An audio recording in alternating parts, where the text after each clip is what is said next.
My name is Ellie. I'm a social worker, the kind who believes in second chances, in the power of redemption. Ironic, isn't it? Given what I'm about to do? My life, until recently, was a carefully constructed tableau of suburban bliss. Loving husband, beautiful home, fulfilling career. A gilded cage, really. And the keyholder? My mother-in-law, Judith. Surprise. David grinned, pulling me into the opulent dining room. Crystal chandeliers glittered, casting rainbows across the polished mahogany table set for a feast. Judith, impeccably dressed in a designer gown, raised her champagne flute.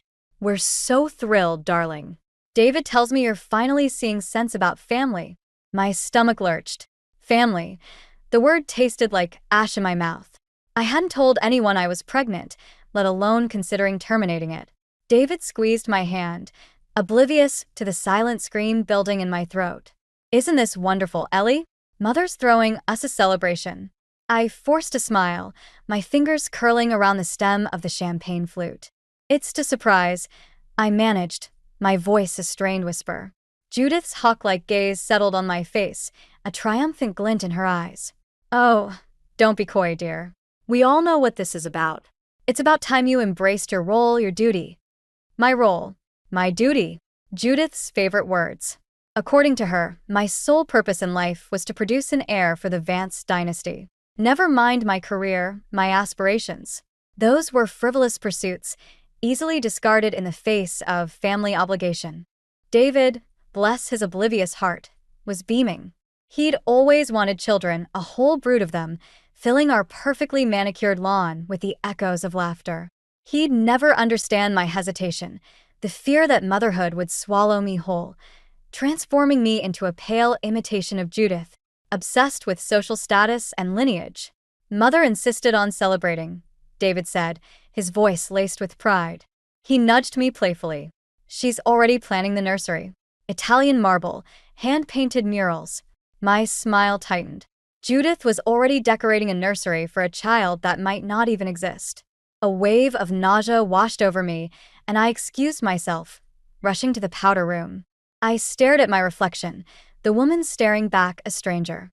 Pale, wide-eyed, trapped.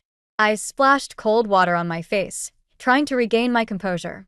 I had to get out of there, away from the suffocating expectations, the veiled threats disguised as well wishes. I returned to the dining room, plastering a smile back on my face. "I'm so sorry," I said, feigning a sudden headache. "I'm not feeling well. I think I need some fresh air." Judith's smile faltered, her eyes narrowing. "Nonsense, dear. You can't leave now.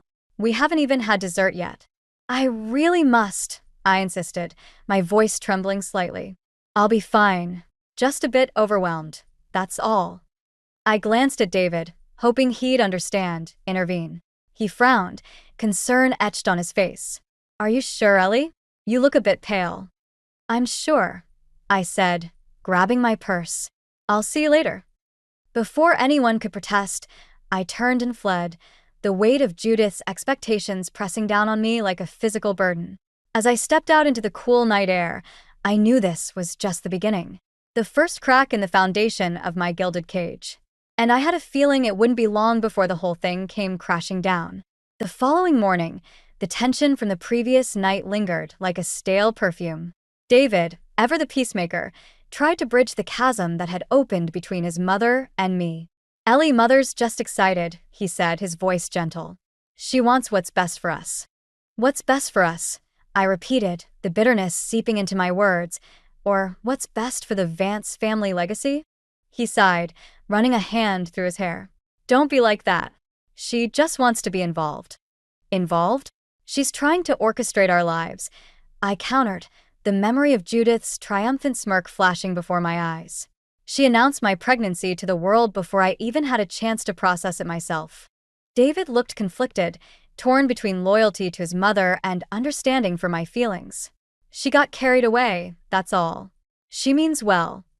"I know you believe that, David," I said softly, "but sometimes good intentions pave the road to hell." Later that day, my younger sister, Olivia, arrived unannounced, her vibrant energy a stark contrast to the oppressive atmosphere of the Vance mansion.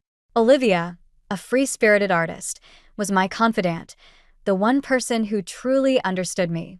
"So, spill," she demanded, her eyes sparkling with curiosity. "What's the deal with the cryptic phone call? Emergency family summit. Sounds ominous." I poured her a glass of wine, my hands still trembling slightly. "I'm pregnant," I whispered, the words heavy with unspoken anxieties. Olivia's face lit up. "Ellie, that's amazing. Congratulations." Her enthusiasm felt jarring, a discordant note in the symphony of my unease. "It's complicated," I said, the joy of the news overshadowed by Judith's manipulative machinations. "Complicated how?" Olivia asked, her brow furrowing with concern. I recounted the events of the previous night, Judith's announcement, the suffocating pressure, my own ambivalence about motherhood. Olivia listened intently, her usual carefree demeanor replaced by a thoughtful frown. "Judith's always been a piece of work," she said finally, her voice laced with indignation. "But this is a new low, even for her." Her validation was a balm to my raw nerves. "I feel like I'm losing my mind, Liv. She's making me question everything." "Don't let her get to you, Ellie," Olivia said, her voice firm. "You're strong, you're capable. Don't let her steal your joy." Over the next few days, Judith's manipulation became more insidious. She dropped seemingly innocent comments about my age, my biological clock, the risks of delaying motherhood. She'd send me articles about the joys of parenting, the fulfillment of raising a family, the emptiness of a childless life. "You'll make a wonderful mother, dear," she'd say, her voice dripping with false sweetness. "Of course, it's a demanding role. Perhaps you'll need to reconsider your career. Children need their mothers, especially in the early years." Each word, each gesture, was a carefully aimed dart, designed to erode my confidence, to make me doubt my own judgment. I found myself withdrawing, isolating myself from David, from Olivia, from the world. I felt like a puppet, my strings being pulled by an unseen hand. One evening, Judith invited me for a girls' night, a rare occurrence that set my teeth on edge. "We need to bond, dear," she said, her smile brittle. "Mother and daughter." I reluctantly agreed, sensing a trap, but unable to refuse without arousing suspicion. We went to a trendy new restaurant, the air thick with the scent of expensive perfume and simmering resentment. Judith ordered a bottle of vintage champagne, her eyes glittering with an unsettling intensity. "I know you have reservations about motherhood, Ellie," she began, her voice deceptively soft. "But I assure you, it's the most rewarding experience a woman can have." She took a sip of champagne, her gaze fixed on mine. "You'll understand once you hold your own child in your arms. All your doubts, all your fears, will melt away." I stared at her, a knot of unease tightening in my stomach. There was something in her eyes, a predatory gleam that sent a chill down my spine. I realized then that this wasn't about family, about legacy. This was about control. Judith wanted to own me, to mold me into her image, to erase the independent, ambitious woman I was and replace her with a docile, obedient mother. And I had a sinking feeling that she would stop at nothing to achieve her goal. The relaxing spa weekend Judith orchestrated arrived like a poisoned chalice. I felt a growing unease, a premonition of something lurking beneath the surface of her forced generosity. The spa, nestled in the secluded mountains, was exclusive, opulent, and eerily quiet. Judith, citing a prior engagement, hadn't come, which only amplified my anxiety. "Just what you need, darling," she'd said, her hand resting a little too firmly on my arm. A chance to unwind, to prepare for motherhood. Her smile didn't reach her eyes. The first day passed in a blur of massages, facials, and herbal teas. I tried to relax, to push the gnawing suspicion to the back of my mind, but a persistent sense of unease lingered. That night, after a light dinner, I returned to my luxurious suite. A small aromatherapy diffuser, a gift from the spa, sat on the bedside table. A handwritten note from Judith accompanied it. "Sweet dreams, darling. This blend is specifically designed for expectant mothers. Enjoy." The scent, a cloying mix of floral and herbal notes, filled the room. I felt a sudden wave of dizziness, followed by a sharp, stabbing pain in my abdomen. I doubled over, clutching my stomach, the room spinning around me. I tried to reach for the phone, but darkness closed in, swallowing me whole. I woke up in a sterile hospital room, the harsh fluorescent lights assaulting my eyes. A nurse hovered over me, her face etched with concern. "Mrs. Vance, you've had a miscarriage." "I'm so sorry." The words hit me like a physical blow, knocking the air from my lungs. Miscarriage. The baby was gone. A hollow ache settled in my chest, a gaping void where hope had once bloomed. David arrived soon after, his face pale and drawn. He held my hand, his touch cold, his eyes filled with a grief that mirrored my own. In the days that followed, Judith's solicitous concern felt like a suffocating shroud. She hovered over me, murmuring platitudes about God's will and time healing all wounds. Her presence, once a source of irritation, now felt like a physical threat. I started to see her differently, her mask of maternal concern slipping, revealing the cold, calculating woman beneath. "It's just so tragic," she'd say, her voice laced with a strange mix of sorrow and satisfaction. "But you're young, dear. You can try again. Try again." As if a child were a replaceable commodity, an accessory to be acquired and discarded. My grief was a raw, open wound, and Judith's constant presence felt like salt being poured into it. I began to question everything. The aromatherapy diffuser, the sudden dizziness, the excruciating pain. Was it just a tragic accident, or was there something more sinister at play?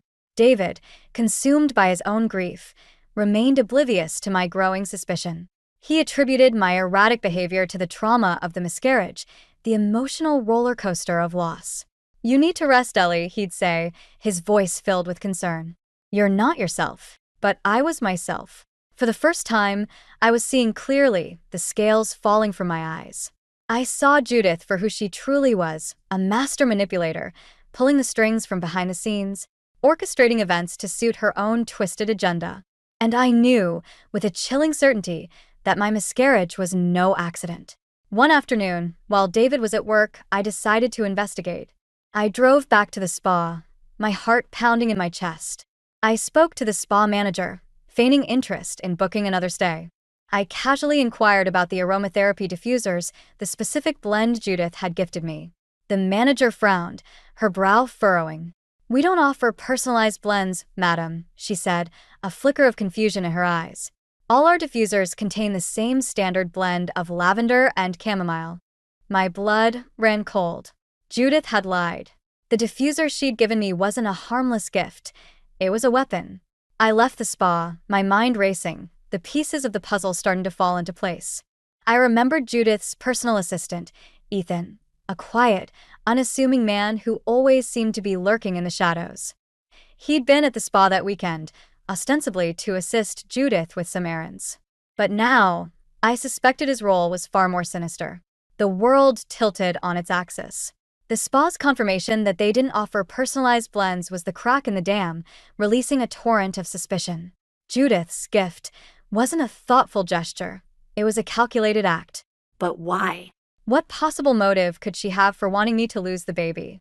The answer, chilling in its simplicity, whispered in the darkest corners of my mind. Control. I began to observe Judith with a new, hypervigilant awareness. Every word, every gesture, every seemingly innocent comment now held a hidden meaning. Her solicitous concern felt suffocating, her touch repulsive. I saw the subtle manipulations, the veiled threats disguised as gentle advice. She was a spider, weaving a web of deceit, and I was caught in its sticky embrace. "You're still grieving, dear," she'd say, her voice dripping with false sympathy. "It's perfectly normal to feel unstable. Perhaps you should see a therapist. It's important to address these emotional imbalances."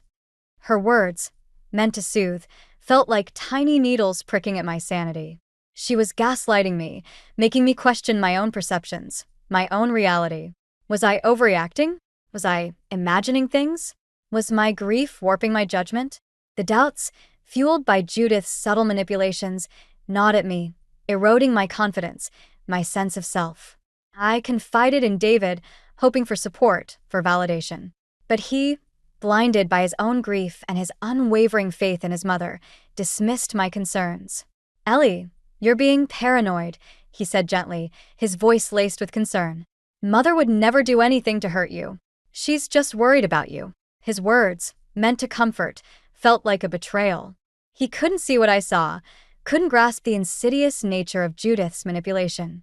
He was trapped in his own gilded cage, blinded by loyalty and love. My isolation deepened. I felt like I was screaming into a void, my voice lost in the echoes of Judith's carefully constructed narrative. She had painted me as unstable, as emotionally fragile, and David, along with the rest of the family, was buying into her lies. Desperate for an ally, I turned to Olivia. I told her about the aromatherapy diffuser, about Judith's lie, about my growing suspicion. To my dismay, Olivia's reaction wasn't the unwavering support I'd hoped for. She hesitated, her brow furrowed with doubt. Are you sure about this, Ellie? She asked, her voice tinged with uncertainty. It sounds far-fetched. Judith can be difficult, yes, but I can't imagine her doing something like that. My heart sank. Even Olivia, my confidant, my sister, was doubting me. Judith's poison had seeped into every corner of my life, tainting even the closest of my relationships. I know it sounds crazy, I pleaded, my voice trembling with desperation. But I know what I felt, what I saw. Something's not right, Liv. You have to believe me. Olivia looked conflicted, torn between loyalty to me and the ingrained belief in Judith's inherent goodness. I want to believe you, Ellie, she said finally, her voice soft. But you've been through so much. Maybe you need some time to heal, to process everything. Her words, meant to be kind, felt like a dismissal. I realized then that I was truly alone in this fight. I couldn't rely on David, on Olivia, on anyone. I had to uncover the truth myself. Driven by a desperate need for answers, I started digging.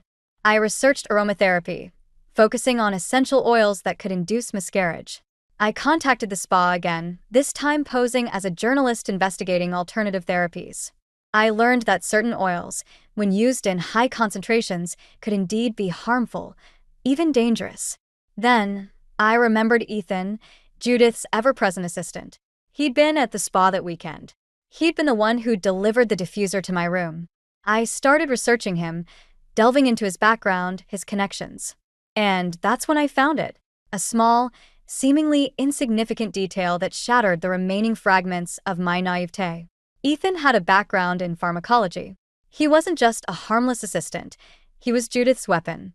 The revelation of Ethan's pharmacology background was a chilling confirmation of my suspicions.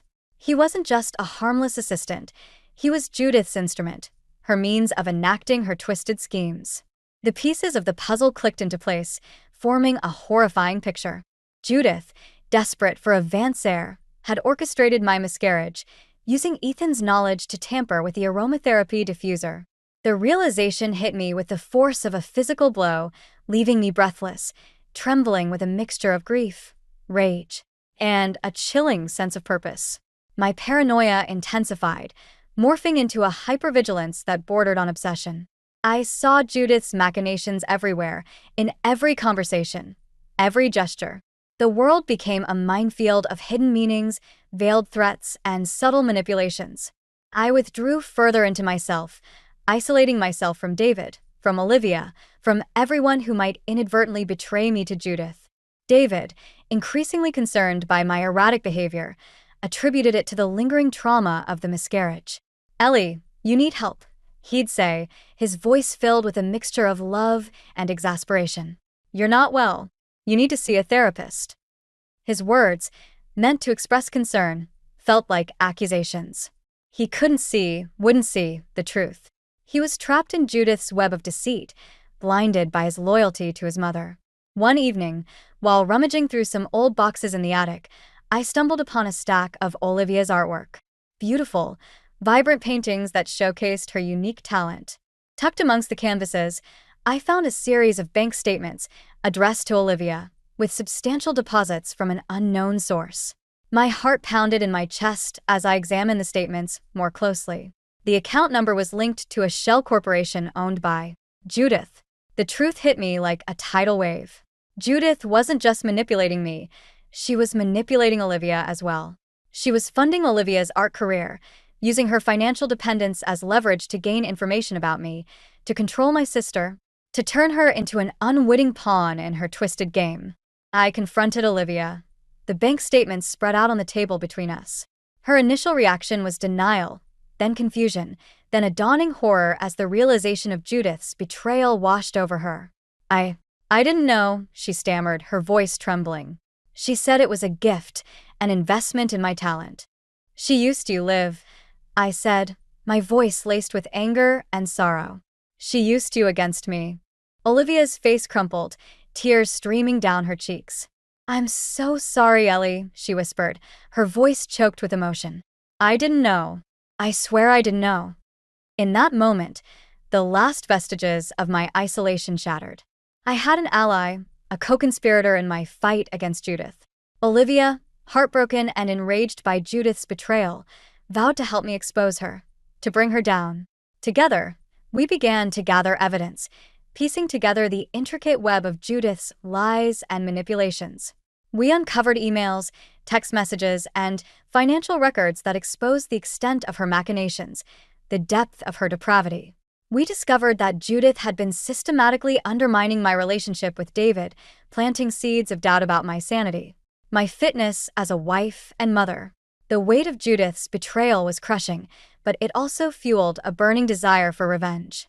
The grief over my lost child transformed into a cold, hard rage, a determination to make Judith pay for what she'd done. I would dismantle her carefully constructed world, brick by gilded brick. I would expose her lies, shatter her facade, and reclaim my life. The gilded cage had held me captive for too long. It was time to break free. The annual Vance family Christmas gala was the perfect stage for my unveiling. The mansion buzzed with guests, oblivious to the storm brewing beneath the surface of polite conversation and forced smiles. Judith, resplendent in a crimson gown, held court, the queen of her meticulously crafted kingdom. David, ever the dutiful son, played the role of the charming prince, oblivious to the rot festering at the heart of his family. Olivia and I, dressed in simple black dresses, moved through the crowd like shadows, our eyes meeting occasionally, a silent understanding passing between us. We were the ghosts at the feast, the harbingers of truth, ready to shatter the illusion of perfection. My plan was simple, yet devastatingly effective. I'd subtly planted the evidence of Judith's financial manipulation of Olivia amongst the auction items, a seemingly innocuous piece of artwork accompanied by a detailed provenance that traced the funding back to Judith's shell corporation. The revelation, timed to coincide with my own exposé, would serve as a double blow, exposing not only Judith's cruelty towards me, but also her manipulation of Olivia. As the evening progressed, I felt a strange sense of calm descend upon me. The fear, the anxiety, the crippling self-doubt that had plagued me for so long had vanished, replaced by a steely resolve. This wasn't just about revenge. It was about justice, about reclaiming my voice, my power. The moment arrived. The auctioneer, a flamboyant man with a booming voice, presented the final item, a striking sculpture by Olivia. This exquisite piece, he announced, his voice echoing through the ballroom, comes with a fascinating history. The artist, a rising star in the art world, was generously funded by a mysterious benefactor. He paused for dramatic effect, holding up a framed document. And tonight, we reveal the identity of this generous patron. A hush fell over the room. The auctioneer dramatically unveiled the document, a blown-up copy of the bank statements linking Olivia's funding to Judith's shell corporation. Murmurs rippled through the crowd, whispers turning into gasps of disbelief. Judith's carefully crafted facade began to crack. Before the shock could fully register, I stepped forward, my voice clear and steady. I believe I can shed some light on Judith's generosity, I said, my eyes fixed on Judith's stunned face. I held up a small, unassuming object, the tampered aromatherapy diffuser from the spa. This, I said, my voice rising, is the reason I lost my child. This is the weapon Judith used to destroy my happiness, to control my life. The room erupted in chaos. Gasps, shouts, and whispers collided in a cacophony of disbelief and outrage. Judith, her face drained of color, stared at me, her eyes wide with a mixture of fear and fury. "You're lying," she hissed, her voice barely a whisper. "You're crazy." "Am I?" I challenged, my voice ringing with conviction. "Perhaps you should ask Ethan about the specific blend of essential oils he used to tamper with this diffuser. Oils known to induce miscarriage." I turned my gaze to Ethan, who stood frozen in the corner, his face ashen. He opened his mouth to speak, but no words came out. His silence was a deafening confession. David, his face a mask of shock and confusion, stared at his mother, then at me, his eyes darting back and forth as if trying to make sense of the unfolding drama. The truth, brutal and undeniable, was finally breaking through his carefully constructed illusion. "Mother," he said, his voice trembling, "is this true?" Judith, cornered and exposed, lashed out, her voice laced with desperation. "She's lying. She's trying to destroy us. Don't believe her." But the damage was done. The seeds of doubt had been planted, and the truth, like a relentless weed, was beginning to take root. The gilded cage, once a symbol of wealth and privilege, was now a prison, its bars closing in on Judith, trapping her in the web of her own deceit. The reign of the queen was over. The fallout from the Christmas gala was swift and brutal. The whispers, once hushed and speculative, now echoed through the halls of the Vance mansion, amplified by the shocked murmurs of the social elite. Judith's carefully constructed facade crumbled, revealing the cold, calculating woman beneath. Her reputation, once her most prized possession, lay in tatters, stained by the undeniable evidence of her cruelty and deceit. David, reeling from the revelation of his mother's betrayal, confronted her in the aftermath of the gala. The confrontation, held in the once opulent, now suffocating drawing room, was raw and visceral. "Why, Mother," he demanded, his voice thick with pain and disbelief. "Why would you do this to Ellie? To us?" Judith, stripped of her usual composure, resorted to her well-worn tactics, her voice laced with feigned innocence and wounded pride. "She's lying, David," she insisted, her eyes flashing with anger. "She's manipulating you, turning you against me." "The evidence is clear, Mother," David countered, his voice shaking with suppressed rage. "The bank statements, Ethan's confession. You can't deny it any longer." Judith's composure finally cracked. "I did it for you, David," she cried, her voice rising hysterically. "For the family." She wasn't fit to bear a Vance heir. She was going to throw it all away, your legacy, our future. "My legacy?" David repeated, his voice laced with disgust. "You call this a legacy? Lies, manipulation, and cruelty." He turned away from her, his shoulders slumped with the weight of his disillusionment. The son who had once idolized his mother now saw her for who she truly was, a woman driven by ambition and a twisted sense of entitlement. Olivia, emboldened by the truth, finally confronted Judith as well. The confrontation, unlike David's anguished questioning, was filled with a righteous fury. "You used me," Olivia spat, her voice trembling with rage. "You pretended to support my art when all you wanted was to control me, to use me against my own sister." Judith, backed into a corner, offered no defense, her silence a tacit admission of guilt. The carefully constructed walls she had built around herself, the walls of wealth, privilege, and social standing, were crumbling, leaving her exposed and vulnerable. In the days that followed, the Vance empire began to unravel. News of Judith's machinations spread like wildfire through the social circles, ostracizing her from the elite she had so desperately sought to impress. Business partners distanced themselves, investors withdrew their funds, and the Vance name, once synonymous with success and prestige, became tainted with scandal. David, heartbroken and disillusioned, moved out of the mansion, seeking solace in a small apartment across town. He needed time, he said, to process everything, to rebuild his life, brick by painful brick. I understood. We both needed time to heal, to rediscover ourselves outside the shadow of Judith's toxic influence. Olivia, freed from Judith's financial grip, threw herself into her art, finding solace and strength in her creativity. Her paintings, once vibrant and full of life, now reflected the darkness she had endured, the pain of betrayal, but also the resilience of the human spirit. As for me, I found solace in my work, returning to my role as a social worker with a renewed sense of purpose. I channeled my grief, my anger, into helping others, guiding them through the treacherous landscapes of their own lives. I saw the echoes of my own struggle in their stories, the pain of betrayal, the fight for survival. Judith, isolated and disgraced, attempted to contact David, to plead for forgiveness, to rebuild the bridges she had so carelessly burned. But David refused to engage. He had finally broken free from her grasp, and he wasn't going back. The gilded cage that had once held me captive was now empty, its doors flung open, offering a path to freedom. I had lost much: a child, a husband, a sense of security, but I had also gained something invaluable: the truth. And in the end, the truth was more precious than any gilded cage. The months that followed were a slow, arduous process of healing and rebuilding. David and I began tentatively seeing each other again, the shared trauma of Judith's betrayal forging a new, more profound connection between us.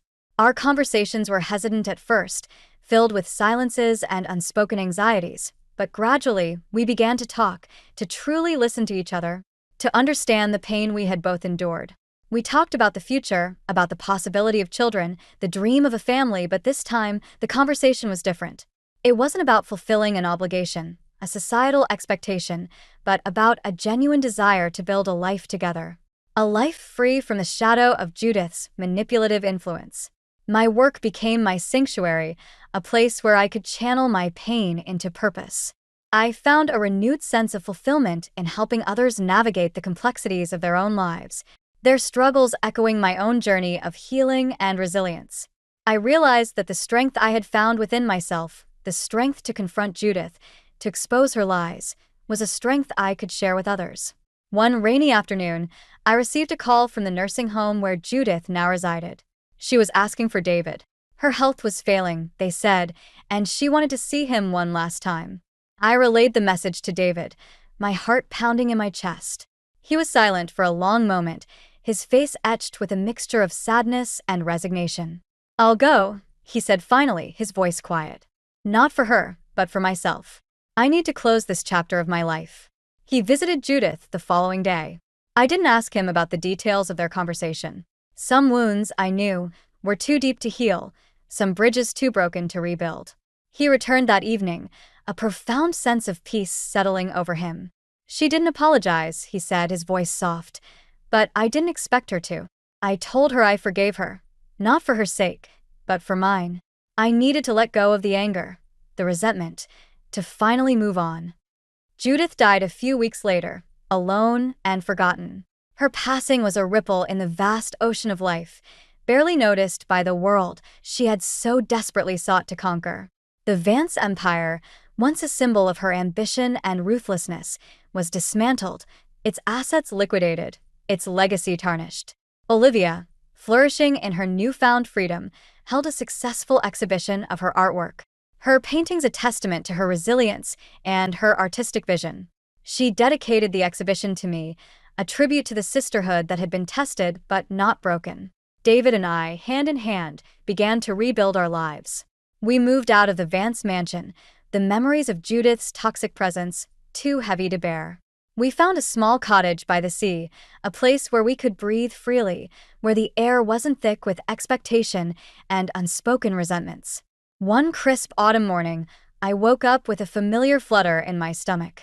I took a pregnancy test, my hands trembling as I waited for the result. 2 lines. Positive. Tears welled up in my eyes, tears of joy, of hope, of gratitude. This time it was different. This time, there was no fear, no anxiety, only the quiet anticipation of new life, a life free from the gilded cage. I told David the news that evening, watching as his face lit up with a joy that mirrored my own. We held each other close, the silence filled with unspoken promises, the weight of the past lifting, replaced by the lightness of hope. The gilded cage was gone, replaced by the vast, open sky. We were free, finally free to build our own future, a future filled with love, laughter, and the promise of a new beginning. The scars of the past remained, a reminder of the battles we had fought, the losses we had endured, but they were also a testament to our resilience. our strength, our unwavering belief in the power of love and forgiveness. And in the quiet moments, as I looked out at the endless expanse of the ocean, I knew that true freedom wasn't about escaping the cage, but about finding the strength to build your own wings.